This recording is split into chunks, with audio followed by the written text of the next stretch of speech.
Magandang araw mga bata! Kamusta kayo?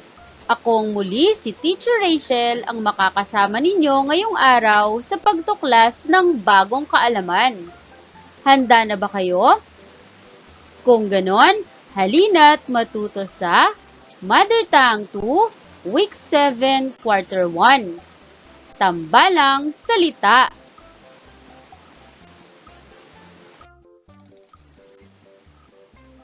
Layunin, pagkatapos ng araling ito, ikaw ay inaasahang makabubuo ng tambalang salita at magagamit ito sa sariling pangungusap. Ang tambalang salita ay nabubuo sa pamamagitan ng pagsasama ng dalawang magkaibang salita upang makabuo ng bagong kahulugan. Narito ang ilang halimbawa. Agaw, pansin. Ang kahulugan nito ay madaling makakuha ng pansin. Narito ang isa pa, akyat, bahay. Ang kahulugan naman nito ay magnanakaw o mang-uumit sa bahay ng iba. Narito ang ilan pang mga halimbawa ng mga pinagsamang salita upang makabuo ng bagong salita. Ang nabuong salitang punong kahoy. Ano-ano kaya ang mga pinagsamang salita upang mabuo ito? Narito ang puno at ang kahoy. Kapag ito ay pinagsama, makakabuo tayo ng punong kahoy.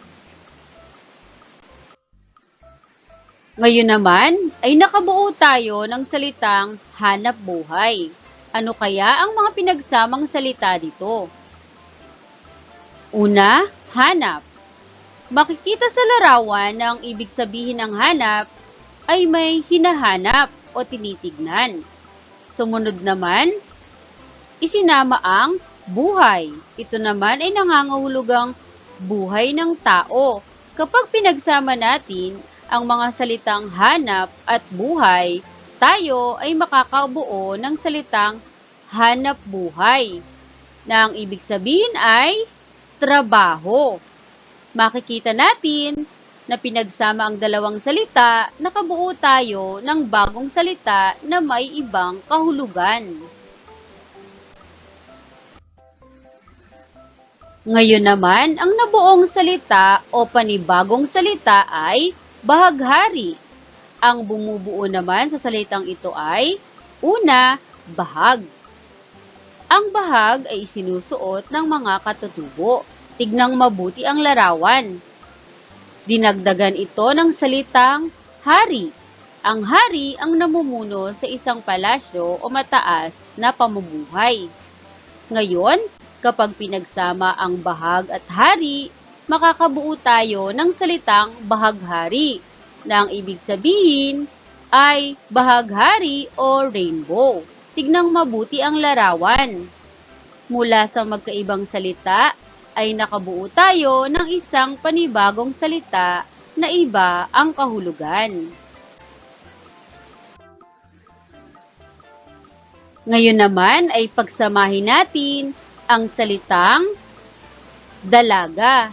Ano ba ang ibig sabihin ng dalaga? Narito ang larawan. Ang ibig sabihin ng dalaga ay isang babae na wala pang asawa. Sumunod naman ay ang salitang bukid. Nakakita na ba kayo ng bukid? O nakapunta na ba kayo sa bukid? Magaling! Ngayon, mapapansin natin na ang dalawang larawan na ito ay magkaiba. Ngayon, kapag atin itong pinagsama, makakabuo tayo ng tama, dalagang bukid. At ang dalagang bukid ay magaling. Ang dalagang bukid ay isang uri ng isda. Mapapansin natin na kapag pinagsama ang dalawang magkaibang salita ay maaaring makabuo ng panibagong salita na iba ang kahulugan. Nakuha ba mga bata? Magaling kung ganon. Ngayon, narito ang iba pang mga halimbawa ng tambalang salita. Bukang liwayway, daang bakal, alsabalutan, kayod kalabaw, isdang tabang, kapit tuko, lakad pagong, at taos puso. Ngayon, narito naman ang mga halimbawa ng pangungusap na may tambalang salita. Unang bilang, ang aking kapatid ay may bungang araw dahil sa init ng panahon. Ang tambalang salita sa pangungusap na ito ay magaling, bungang araw. Ito ay pinagsamang salitang bunga at araw. Bungang araw. Sumunod naman, mahalaga ang hanap buhay sa bawat mamamayan. Ano ang tambalang salita sa pangungusap na ito? Tama, hanap buhay. Ito ay pinagsamang salitang hanap at buhay na ngayon ay nangangahulugang hanap buhay o trabaho. Pangatlo, ang aking ina ay kayod kalabaw sa ibang bansa. Ang tambalang salita sa pangungusap na ito ay magaling, kayod kalabaw. Pang-apat, dapat nating tulungan ang mga kapuspalad. Ngayon, ang tambalang salita sa pangungusap na ito ay tama, kapos, palad. At panglima, ang mga manggagawa ay lakad pagong sa sobrang pagod. Ang tambalang salita sa pangungusap na ito ay magaling, lakad, pagong, o nangangahulugang mabagal maglakad. Nakuha ba mga bata? Mahusay! At para sa ating unang gawain, piliin sa kahon ang tamang salita upang makabuo ng tambalang salita. Isulat ang letra ng sagot sa kwaderno. Ang mga pagpipilian ay A. Tengang, B. Balat, C. Kahoy, D. Lakad. Narito naman ang mga bilang. Una, blank sibuyas. Pangalawa, punong blank.